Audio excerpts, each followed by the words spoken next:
Wato alhamdulillahi abin da na yi tunani haka na gani lokacin da muke aiki ita, duba da kamar yadda na faɗa a baya tana da jajircewa da tsayawa sosai ta ga an yi abu mai kyau.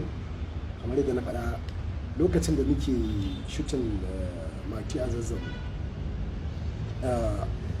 tempo na ya sauka wajen naci ga an yi aikin, amma ita nata sai ya haura saboda ta fi ni dagewa, ta fi ni nacewa wajen ta ga an yi aikin a lokacin da ya dace.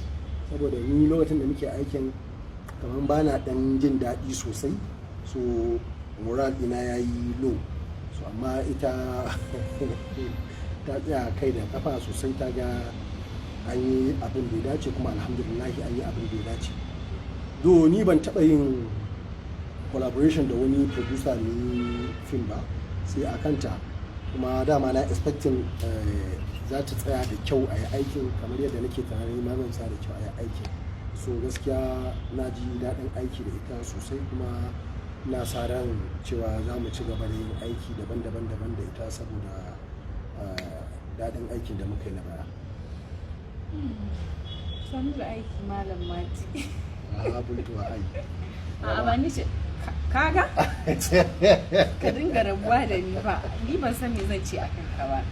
Gaskiya saboda abin da zan faɗa na riga na faɗa. Duk abu dai inda aka ce Sadiq ne, ba na wani tunani, kawai zan ce okay. Saboda as long as zan samu peace da wanda nake aiki da shi, kuma zan samu wannan trust din, zan samu haɗin kai, a haɗu tare a yi aiki ba tare da wani ya yi tunanin wani abu ba ko wani ya musguna ma wani abu, shine mutumin alaka, kuma shine mutumin da zaka iya neman arziki tare da shi. Gaskiya ban samu wani problem da shi. Problem kwaya ɗaya da na samu asali shine aiki gaba ɗaya da ya bar mun, sai dai ya juya can ya juya nan, ni ne bi wannan da gudu, ɗauki riga kai ma wannan, ɗauki abinci kai ma wannan, haka na zama kamar mahaukaciya. Kin san sai na tuna abin da yasa na ji ni ban da lafiya a location nan. Me yasa ina da mugun matsala akan bacci. Ina da mugun matsala akan bacci. In dai bana samun bacci isasshe, to haka za ki ganni kawai kamar ba ni. Kuma za ki tuna lokacin wani irin asibanci, ni ban taɓa yin aiki da muke asibanci irin Mati a Zazzau wallahi. A location fa muke sallan asuba fa. Ai rolling a location din, so dole ne idan rana ya daki kan mutum ya ga.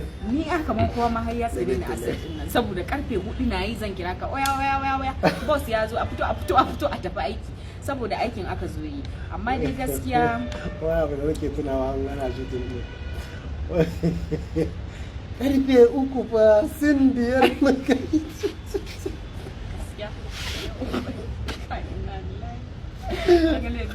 Ba ka mun aiki ba, dole za ka dinga karfe 3 fa. Gaskiya dai Sadiq is a very nice person. Gaskiya very very nice and happy. So we should do this again and again and again and again.